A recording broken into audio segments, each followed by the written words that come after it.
Welcome to Arizona. It's 118 today, 48 degrees centigrade. What I call fucking hot.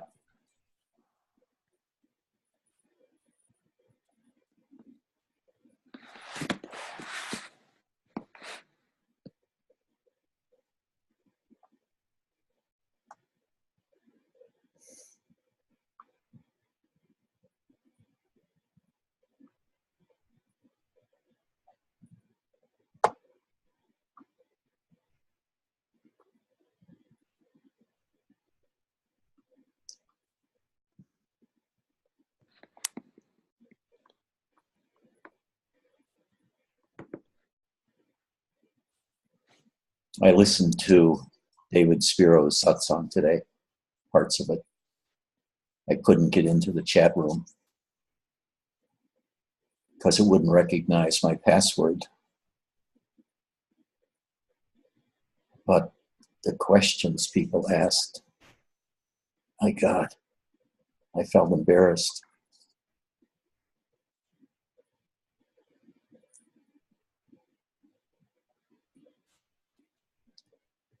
Feel free to ask questions at any time.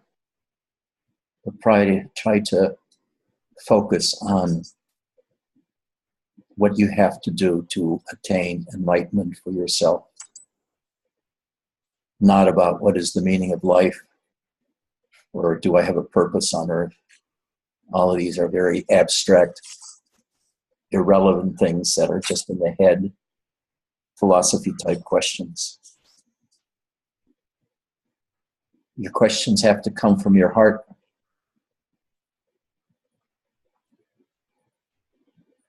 Or even deeper, in your soul. Otherwise, you're wasting your time. Now, let me tell you something about myself. I came from a very emotionally repressive childhood. My father was the son of Czechoslovakian immigrants. My mother was the daughter of German immigrants. My father was a prick. He was cold, berating, angry, but he wasn't physically abusive. My mother was always depressed because of the lack of love she felt from him. And she was also angry for the same reason. So us kids suffered. It was very cold in our house. I even remember writing when I was 11 that I was thinking of suicide because the pain was so bad and the lack of love.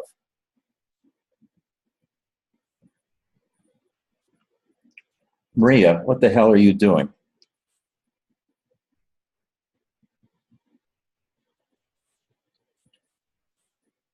So that was a shut up and take your seat remark. I didn't really want to know. But then I lived my life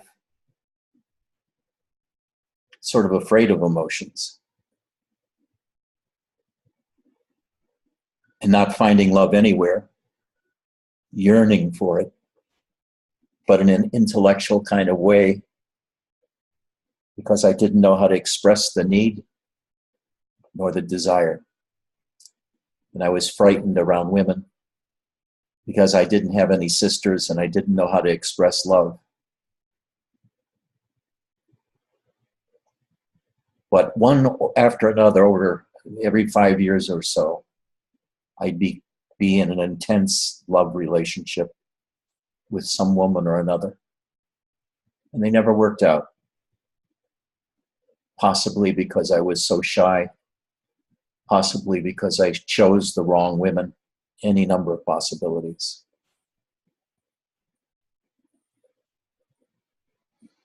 But then, about 10 years ago, I ran into Janet. I was head over heels in love with her.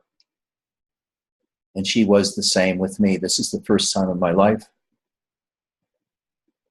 that the woman I loved me as much as I did her. So we were able to go very, very deep into the most intense love relationship I could imagine.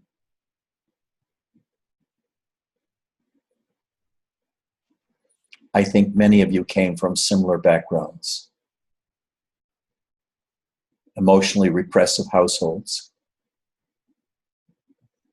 where love and sex were not talked about, where it was hard to get a hug, hard to get a good word, hard to feel loved. Whether it's from the Netherlands, Austria, Germany, South America, it seems same all over the world. There's a trouble loving and accepting love. And accepting love is even harder than loving, because how many times have you experienced an unrequited love going away from you towards some person and it's not been returned? How many times has somebody loved you, but it didn't make any difference because you didn't love them? But when two people are head over heels in love with each other, the love transcends human love. Because something is tapped in you. I remember one day, Janet was telling me in a kind of brusque voice she had, "I love you." And something changed in my heart. I didn't know what it was at the time. But later I realized she had fixed me. For the first time in my life, I felt fully loved and accepted by a woman. Something changed in my heart.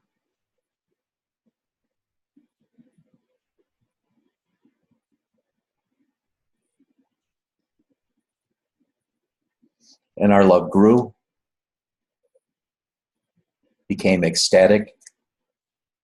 I became familiar with all the energies inside of the body, inside of the subtle body, inside of our sense of presence. I had visions of God, visions of energies circulating in my body. I could feel them, I could see them. I felt total surrender to her and towards God. And then I had a self-realization experience, which I've talked about a number of times, but just to give you a hint of what it was like, of ascending bliss and power and light, of infinite power, infinite light inside of me, which I recognized was God, and later on recognized as myself.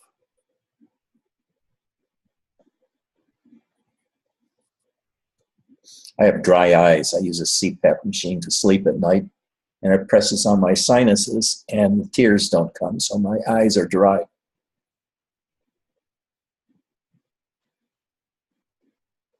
So, after 27 years in Zen, and with Robert exploring nothingness and emptiness and peace and the absolute and the witness and the unmanifest, I found out that there was something 100 times greater. That was the love of a woman who loved you so totally that you both felt God.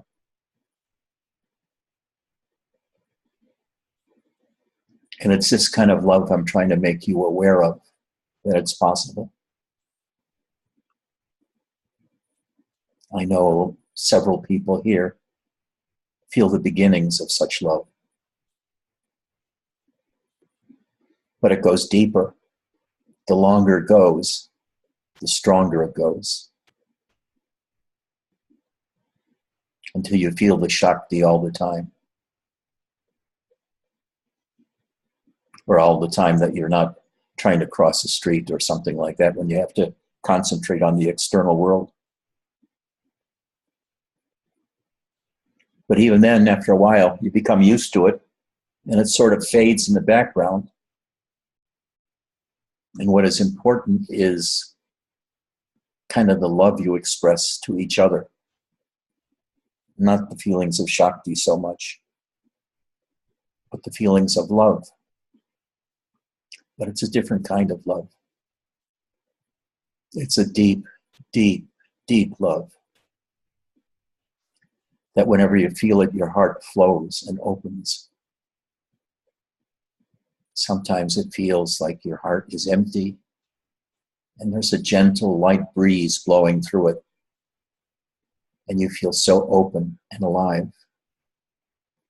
At other times, the energy in your heart is so expansive and explosive that it feels like your heart has been blown open and you're completely open and vulnerable to the world.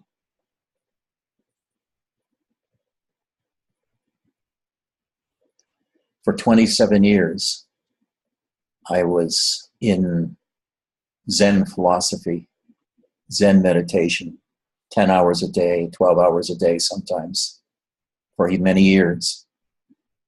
And then with Robert, just listening to his talks and being in his presence. Being with Robert was like being with nobody. There was no energy there. Just quietness, silence, peace.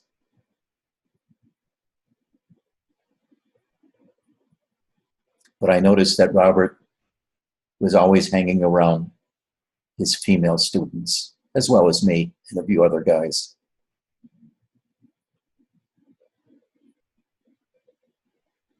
He loved some of them in a romantic way. Whether it was requited or not, I don't know.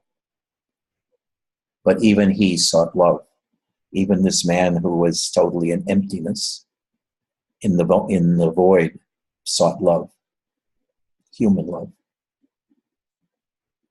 And I think he was trying to turn it into divine love, both for himself and for the student. That's one of the reasons I don't feel it's bad for a guru to have love relationships or sexual relationships with the students, whether the guru is female or male, and the students are female or male. It doesn't matter. It matters that somebody knows how to do divine love and teaches it to the other person by example and by constant communication.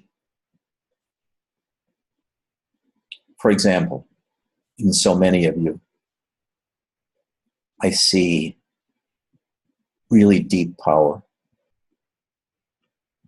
or deep wisdom or deep innocence or deep beauty. And I express it to you. Some of you have never heard this before in your life.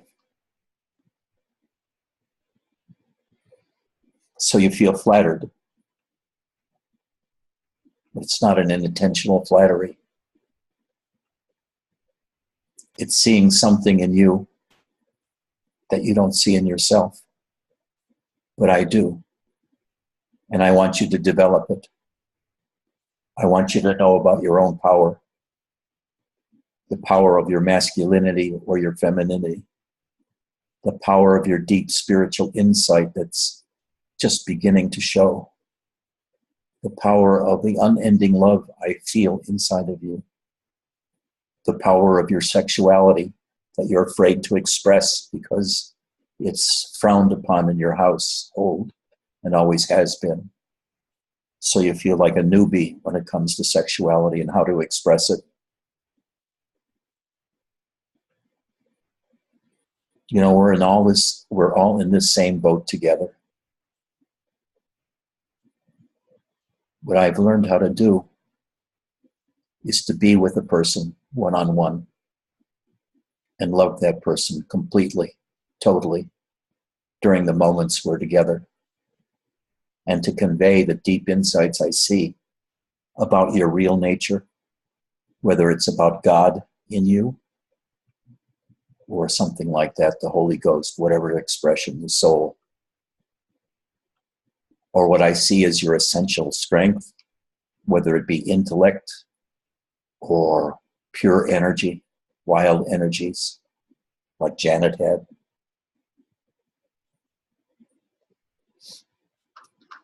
I think Chaitananda said about Janet, she had gypsy energy. And all Bulgarians should know what I'm talking about, or Romanians or Hungarians, Southeast Europe, or that kind of Russian persona of the pervasive sadness of life, of the misery of life, and yet the lust to live life. So I try to elicit from each of you a story about what you want and who you are. And gradually, through relationships with me and the emotions that arise in you and the energies that arise in you, the stories are stripped away, leaving you more and more naked, more and more vulnerable, more and more wanting more of what you feel from me. And I know how desperately some of you want this love, and how you keep losing it from minute to minute. It goes away and then it comes back again when you least expect it. Then the energies come back again when you least expect it. And then it goes away and you feel you want to get it back. You struggle to get the energies back or the love back, but it doesn't come because you're struggling. You have to stop struggling, and then it'll come back by itself, but not if you stop struggling just to get it to come back. But when you stop and you're just tired of struggling, if you're tired of making your own way and doing your own spirituality, if you just relax, empty yourself of all desire and drive, and feel into yourself. That's the only volition you have, so to speak. That's the only way you can use effort, is to relax. Robert used to say your only volition, the only thing you can do, that you have free will in, is to go inside yourself. And I say that's about the only thing you can do too, is to feel inside of yourself, feel your beingness. I know Michael does this. He's been doing this for a long time now, feeling his beingness. But he also uses his mind far too much, as most of you do.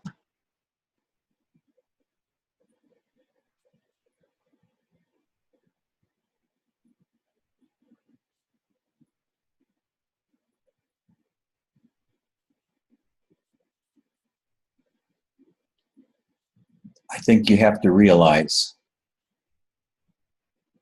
deeply inside of yourself, in a sense, what a shithole your life is, and that you want something different for yourself. You want love, companionship. You want God. You want to realize yourself. You want to feel Shakti. Or do you want to get a job to placate people? Do you want to get a job because part of you thinks that eating and having money for rent is important?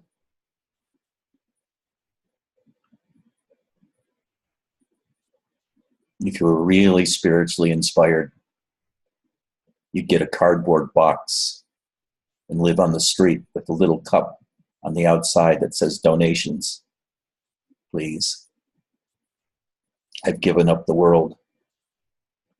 I've given up the struggle. to be somebody, to have something. The only thing I want is love, or to be loved. And I'm certainly not feeling that in the place I'm living. So almost any place else would be better for me to try. Even a cardboard box on Main Street in downtown Los Angeles is a better place than the family I'm living with or the spouse I'm living with. For me, it's all about love. That's what I try to give you. That's what I talk about.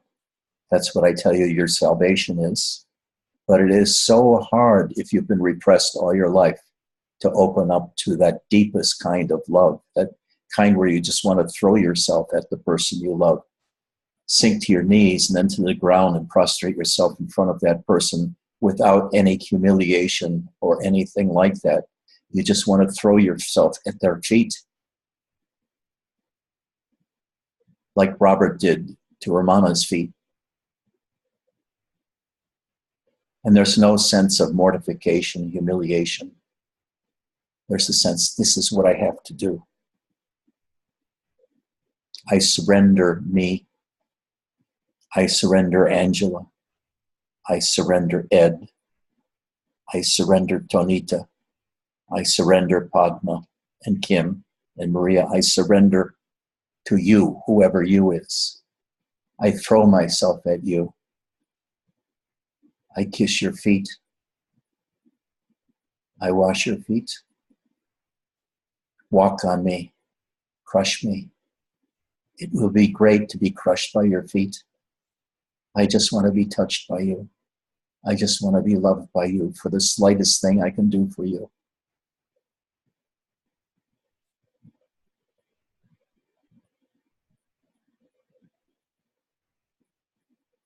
BJ, I want you to feel. I want you to feel.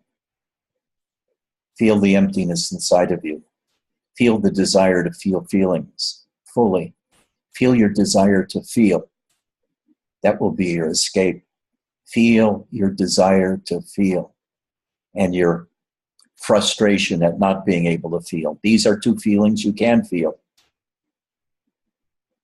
Let them grow and expand and take you into feeling. Depression, too, is not a trap. Sadness, the sense of loss, the sense of grief is not a trap. If you let the grief come close to you and just fall into the grief, into the sense of loss, the sense of hopelessness, it will be like an elevator taking you into the deepest part of yourself. You can ride that elevator downwards to the deepest part of yourself. So, depression, sadness, welcome them because they're elevators to the deepest part of your heart. The most hurt part of your heart. And when you arrive there at that most hurt part of the heart, and you feel it fully, it's now open to that place where it can be healed, either by yourself or by a word from me or a word from somebody else. But as it is now, most of us are loners because we don't feel anywhere in the world a place where we belong. We're with families that don't understand us, or in a country where the mores are so stupid and so ritualistic and so superficial and so mundane. We just turn our way away from it and want to puke that these people live like this.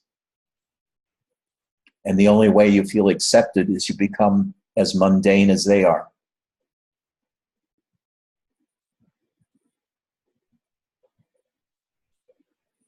Don't be as mundane as they are. Aristotle once said, "Mortal, forget your mortality. and instead live up to that highest thing within you, whatever it is, that highest purpose, whatever it is. Don't step into your mortality, your humanhood. Transcend it. And you can transcend it by loving somebody that special way, which will bring up the Shakti inside of you and fill your whole body with energy, life, and feeling. When that Shakti begins opening up in you, you begin feeling all kinds of emotions you had never seen before or had been caught before and thought you had gotten out of it. But the emotions keep coming. The anger, the fear, the hopelessness, the sense of loss.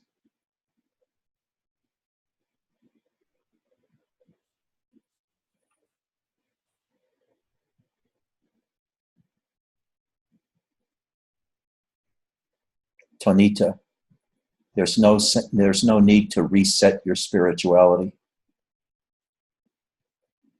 There's only necessary to open your heart to love. And even if you feel like you're open to love, if it's not happening to you, you're not open enough yet. So just open your heart. Just sit back. Don't look for clarity. Don't look for a reset. Feel the hurt in you. And imagine what it'll take in order to end that hurt, to heal that hurt. It's not a matter of clarity. It's a matter of getting muddy again, of being swamped in feelings again, of feeling, not intellectual clarity. Clarity is a trap. It traps Zen people. It traps people with deep religious convictions because they're clear in their beliefs. But if you have no beliefs that you hold on to, find who you are in terms of your feelings. And that means going through those painful ones like, what's missing in me? And how do I get it? Am I missing love? Am I missing strength? Am I missing self-confidence? What am I missing? What am I missing? And hold on to about that feeling of missing something that makes you incomplete. Feel it fully. That itself will make it go a long way towards curing it by finding the circumstances that will cure it. Then when your human things are taken care of, you can rise even further to Godhood. First, to see God, to feel God within you, either as a him or a her or an it, as the life force within you. And it'll be so powerful, be so otherworldly to you that it will feel separate from you, like God, something beyond you. But over the years afterwards, you'll realize that that God, that life force is you. You are not two. You are not separate from God.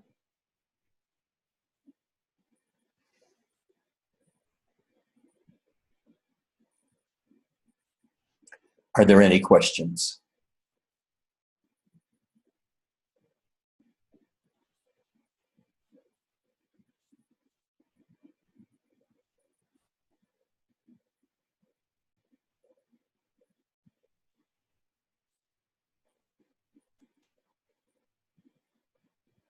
I'm sending it as hard as I can, BJ.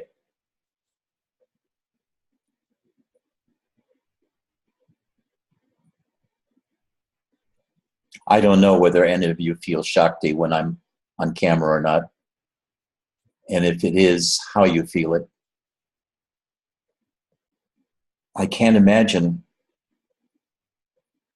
how people attending David's satsang feel Shakti because it's so dry and intellectual.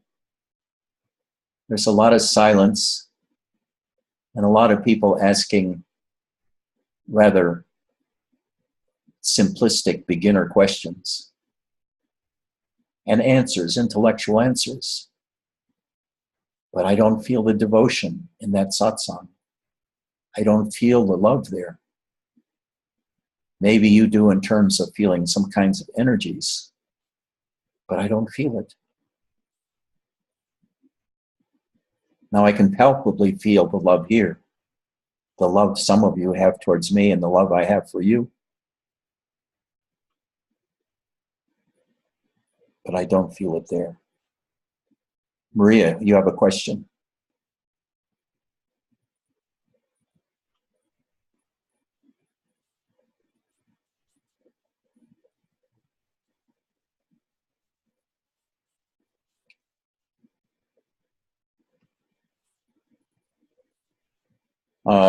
We can't hear you, Maria.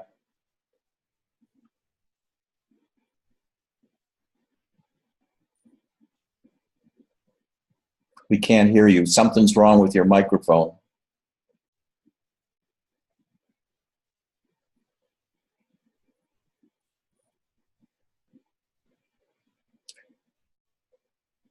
Do sign language.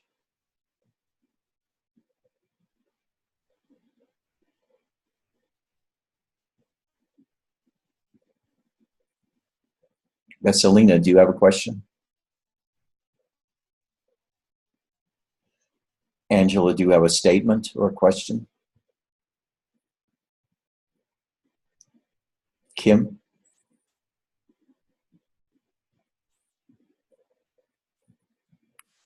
I love all of you. What? I love all of you. Good for you. That's a good beginning. I probably love you too. Not everybody, but I do. Great. That's great. Thank you. You're welcome. Tonita, do you have a follow-up question?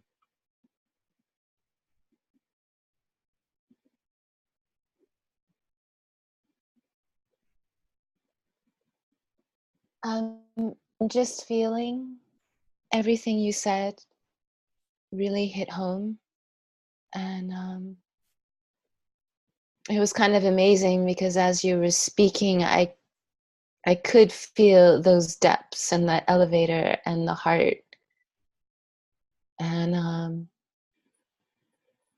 I don't know, it's kind of a human story, but I think when my father died, my heart just shut down. Yeah. And I remember when he died, I couldn't cry because I had to be there for my younger brother. And I was afraid if I cried, I would never stop crying. Yeah. Because there was no one to hold me. And so I didn't dare cry. Yeah. And I'm not sure that's been fully healed. So, thank you. My father died when I was 14. You know, I hated his guts.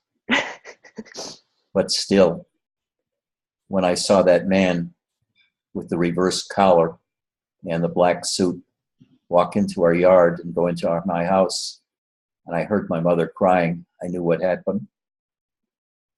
And I felt stunned. I felt stunned for maybe 3 or 4 years. Like every morning I'd wake up. Like Robert said, at first I'd become aware that I was conscious. And then it suddenly would hit me that my father was dead. And even before the idea came in my mind, my father's dead, I would feel a kind of crushing weight settle around my heart and my body. So it weighed 10 times as much as normal. And then I would realize, yes, my father's dead. What the hell happens now? So I know the power of these human events.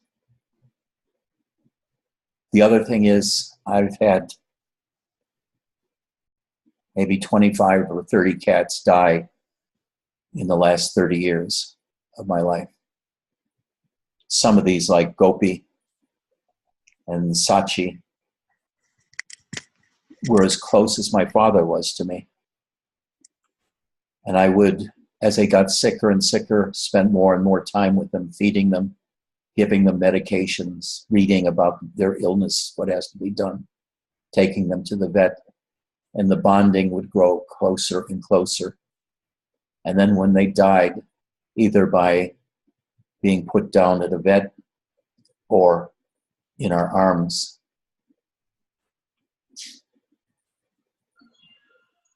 the grief was just too much. But now I've encountered death so many times that it doesn't have that same sting anymore. Not that I've run away from it, because each of those cats is still as precious to me as before, especially when they get sick. But when they die, it doesn't kill me anymore. It hurts, but it doesn't kill me anymore. So, I think it's repetition. Repetition of death doesn't immune you to death, but it makes it softer. Feeling loved time after time after time after time can heal that lack of it in yourself, where you feel you don't deserve it, because finally you feel it over and over and over again until it takes hold. And that's what we do here. You don't know what it's like to feel totally loved and accepted, but we give it to each other here. Or we try to. And I try to give it to you too, until it takes. There are two people asking questions.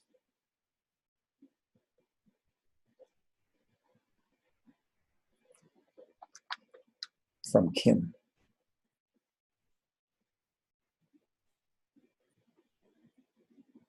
Steve H. to everyone. It's burning between his gut and his throat chakra.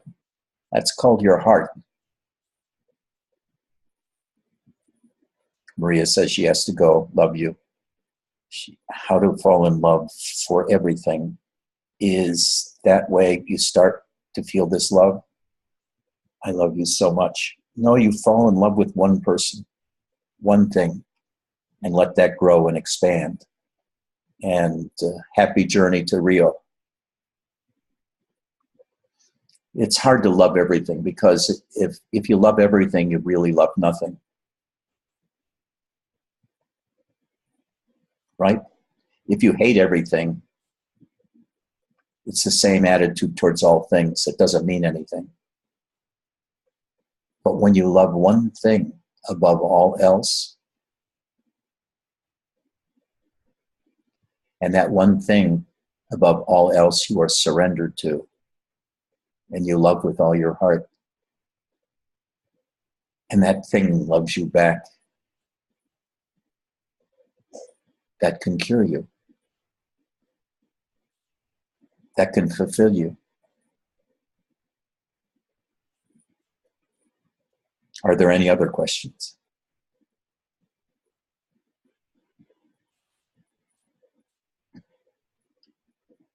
Of course. Of course, Maria.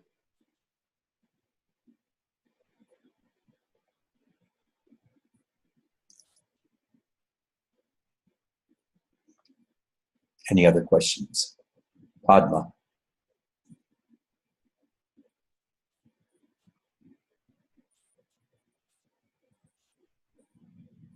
Spencer. Any questions? Ken, any questions? Ed, any questions?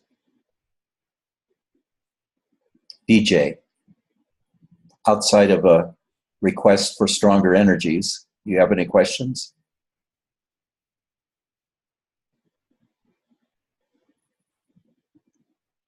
Michael.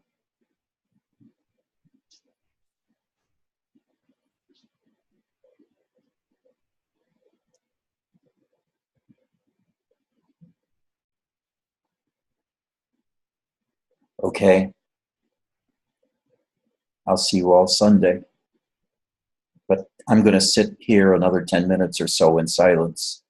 Those who want to stay can stay and maybe feel the after effects of the talk in my presence, in our presence.